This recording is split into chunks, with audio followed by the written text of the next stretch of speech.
Books that speak में आप सभी का स्वागत है। अभी तो सुबह शुरू ही हुई है और शाम के चेहरे पर 12 बज रहे हैं। एक के बाद एक चीजें गड़बड़ाती जा रही है। उसकी मित्र उसे रिपेयर मेला लिए जा रही है, जहां सारी चीजें दुरुस्त की जाती है।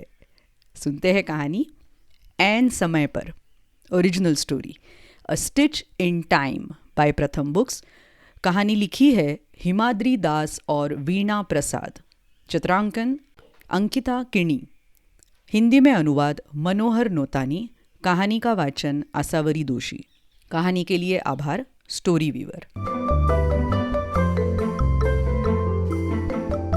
खर्र। अरे नहीं, शाम बुक्का फाड़ रोता है। उसकी प्यारी कमीज की सिलाई उधड़ गई है। दादाजी, अब मैं इसे कभी भी नहीं पहन पाऊंगा। बिल्कुल पहन सकोगे लल्लू, उसके दादा कहते हैं। हम इसे अभी ठीक किए देते हैं।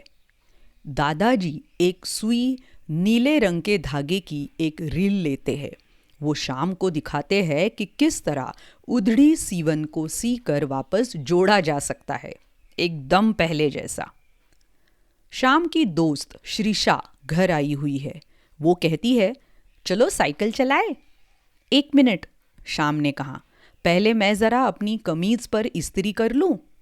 वो इस्त्री का स्विच चालू करता है, लेकिन ये क्या, उसकी लाइट तो जल ही नहीं रही। और इस्त्री है कि ठंडी की ठंडी पड़ी है। उफ, अब मुझे ये मुड़ी तुड़ी कमीज ही पहननी पड़ेगी, शाम बुड़बुड़ाता है। ऐसे में श्रीषा कहती है, पिछले हफ्ते मैं रिपेयर मेले में थी। मेरे भाई के कॉलेज में केमिस्ट्री पढ़ाने वाले जॉर्ज अंकल वहाँ एक इस्त्री ठीक कर रहे थे। मैंने उन्हें ये काम करते हुए बड़े ध्यान से देखा। चलो कुछ कोशिश करते हैं। तुम्हारे पास स्क्रू ड्राइवर है? शाम अलमारी खंगालता है और एक स्क्रू ड्राइवर खोज निकालता है। स्क्रू ड्राइवर से श्रीषा इस्त्री के पीछे का हिस्सा खोल देती है। इस तार को देखो, जब भी तुम पावर स्विच ऑन करते हो, बिजली का करंट इस तार से होकर गुजरता है, जिसके चलते अपनी इस्त्री गर्म हो जाती है।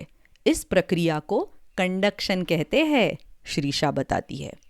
और इस छोटी चीज को थर्मोस्टेट कहते हैं। ये इस बात का ध्यान रखता है कि इस्त्री ज़रूरत से ज़्यादा गर्म ना हो जाए, और अगर इस्त्री का ताप बढ़ जाता है तो ये बिजली के बहाव को रोक देता है। लाल बत्ती बुझ जाती है, और जब इस्त्री ठंडी पड़ने लगती है तो बिजली का करंट फिर से बहने लगता है और लाल बत्ती जलने लगती है। फिर तो बिजली से चलने वाले बाकी उपकरण भी इसी तरह से काम करते होंगे, नहीं क्या? गीजर, विद्युत केतली, अवन इत्यादि। लेकिन ये क्या, श्रीषा का ध्यान तो कहीं और ही है। उसके कान पर तो जू भी नहीं रेंग रही। वो तो इस्त्री के भीतर अपनी आंखें गड़ाए हुए है। कुछ गड़बड़ है क्या? शाम ने पूछा। मुझे नहीं लगता कि इसे ठीक करना मेरे बस की बात है। अरे, फिर तो इस बात का पता चलने पर अप्पा और अम्मा हमें खूब डांटेंगे। हम इसे ठीक करवाने के लिए रिपेयर मेले लेकर जाएंगे। इसके पहले कि अप्पा अम्मा आ जाए और इस्त्री का हाल जाने, दोनों बच्चे अपनी अपनी साइकिलों पर बैठ उस खराब इस्त्री को ठीक कराने के लिए रिपेयर मेले चल देते हैं। श्रीषा अनुपमा आंटी से पूछती है, आंटी, क्या आप हमारी ये इस्त्री ठीक कर देंगी? क्या गड़बड़ हो गई है इसमें? श्रीषा बोली, चालू नहीं होती।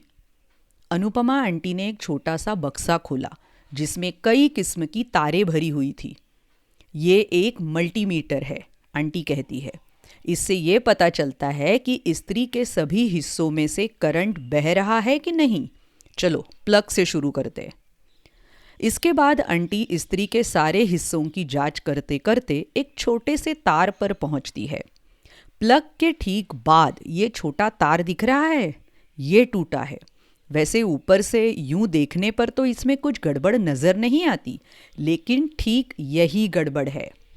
वो पुराने प्लग को काटकर अलग करती है और तार के साथ एक नया प्लग जोड़ देती है। बस पहले का अधूरा सर्किट अब पूरा हो जाता है। चलो इसकी टेस्टिंग करके देखते हैं। जैसे ही वो स्विच ऑन करती है, बल्ब जलने लगता है। रिपेयर काम देखने और उसका पैसा चुकाने के बाद वे घर लौटने की ठानते हैं। अरे, इसका तो पिछला टायर पंचर है। चलो पंचर ठीक करवाने मणिगंदन अन्ना के पास चलते हैं, श्रीषा बोली। अरे, पंचर कौन सी बड़ी बात है, मणिगंदन अन्ना ने कहा। पड़ोस में ही उनकी छोटी सी साइकिल रिपेयर की दुकान थी। उन्हें भी रिपेयर मेला से बुलावा आया था। बस फिर क्या, मणिगंदन अन्ना ने साइकिल को उल्टा खड़ा किया, सीट और हैंडल के बल पर। टायर लीवरों के एक जोड़े की मदद से उन्होंने टायर को साइकिल रिम से अलग किया और फिर उसमें से ट्यूब को बाहर निकाला। वो बच्चों से पूछते हैं, क्या आप लोगों को इसमें कोई छेद दिखता है? उन्हें छेद नहीं दिख रहा। इस पर वो पूछते हैं, तो फिर हमें कैसे पता चलेगा कि पंचर कहाँ है? बच्चे पूछते हैं, कैसे कैसे? इस पर मणिगंदन अन्ना पानी से आधे भरे एक टब में ट्यूब को पानी में डुबोए हुए उसे इस तरह घुमाते चलते हैं ताकि उसका हर हिस्सा बारी बारी से पानी में डूबे। एक जगह आकर वे लोग छोटे छोटे बुलबुले उठते हुए देखते हैं। देखा, यहीं पर ट्यूब में पंचर है।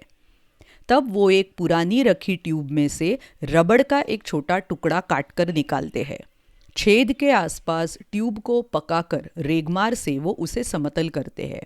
इसके बाद वो ट्यूब के उस हिस्से और पुरानी ट्यूब से काटे गए रबड़ के उस पुराने टुकड़े पर रबड़ गोंद लगाते हैं, यानी कि गम। आओ इसे सील बंद करें, वो कहते हैं।